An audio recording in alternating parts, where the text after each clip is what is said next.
នៅភូមិតូចមួយជីក្រុងមានបុរសក្រីក្រម្នាក់ឈ្មោះវណ្ណាគាត់មានមុខរបរជាអ្នករត់ម៉ូតូឌុបដើម្បីរកប្រាក់ចិញ្ចឹមម្ដាយចាស់និងប្អូនស្រីដែលកំពុងរៀនរាល់ថ្ងៃវណ្ណាត្រូវភ្ញាក់ពីព្រឹកម៉ោង 5 ដើម្បីចេញរកភ្ញៀវ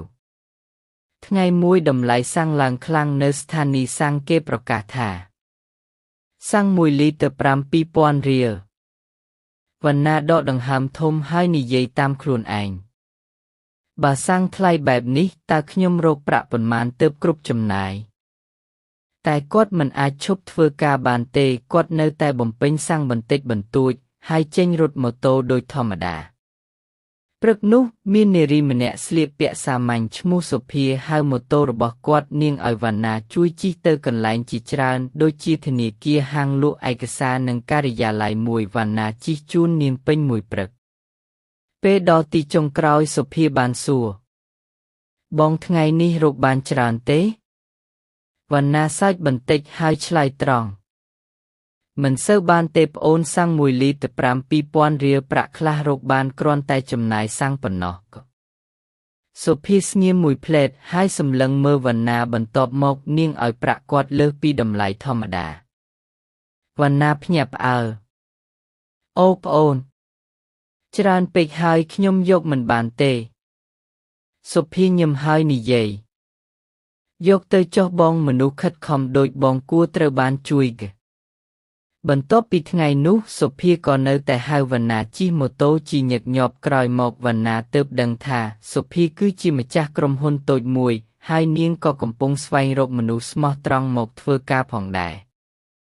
ថ្ងៃមួយនាងបាននិយាយទៅវណ្ណាបងវណ្ណាបងចង់ឈប់រត់ម៉ូតូហើយមកធ្វើការនៅក្រុមហ៊ុនខ្ញុំទេវណ្ណាភ្ញាក់ផ្អើលនិងស្ទាក់ស្ទើរប៉ុន្តែចុងក្រោយគាត់ក៏យល់ព្រមចាប់ពីថ្ងៃដែលសាំង1លីត្រទៅ7,000 រៀលធ្វើឲ្យវណ្ណាអស់សង្ឃឹមតែវាក៏ជាថ្ងៃដែលប្តូរជីវិតគាត់ផងដែរព្រោះការខិតខំនិងភាពស្មោះត្រង់បាននាំឲ្យគាត់ជួបឱកាសថ្មីក្នុងជីវិតបន្ទាប់ពីវណ្ណាបានយល់ព្រមធ្វើការនៅក្រុមហ៊ុនរបស់សុភាជីវិតរបស់គាត់ចាប់ផ្ដើមផ្លាស់ប្ដូរបន្តិចម្ដងវណ្ណាត្រូវបានជ្រើសឲ្យធ្វើការជាអ្នកជំនួយការដឹកជញ្ជូននិងជួយការងារផ្សេងក្នុងក្រុមហ៊ុនថ្ងៃដំបូងដែលគាត់ចូលធ្វើការវណ្ណាមានអារម្មណ៍ខ្លាចបន្តិចព្រោះគាត់មិនធ្លាប់ធ្វើការនៅកន្លែងធំបែបនេះពីមុនឡើយសុភាបាននិយាយលើកទឹកចិត្តគាត់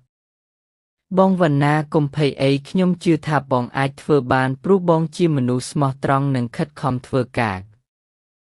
វណ្ណាស្ដាប់ហើយមានកម្លាំងចិត្តគាត់ខិតខំធ្វើការទាំងថ្ងៃទាំងយប់មិនដែលត្អូញត្អែមិនយូរប៉ុន្មានមនុស្សក្នុងក្រុមហ៊ុនក៏ចាប់ផ្ដើមគោរពនិងទុកចិត្តគាត់ប៉ុន្តែមានបុរសម្នាក់ឈ្មោះតារាដែលជាបុគ្គលិកចាស់ក្នុងក្រុមហ៊ុនមិនពេញចិត្តវណ្ណាទេតារាគិតថាវណ្ណាគ្រាន់តែជាអ្នករត់ម៉ូតូឌុបមិនគួរត្រូវបានសុភាទុកចិត្តប៉ុន្មាននោះឡើយ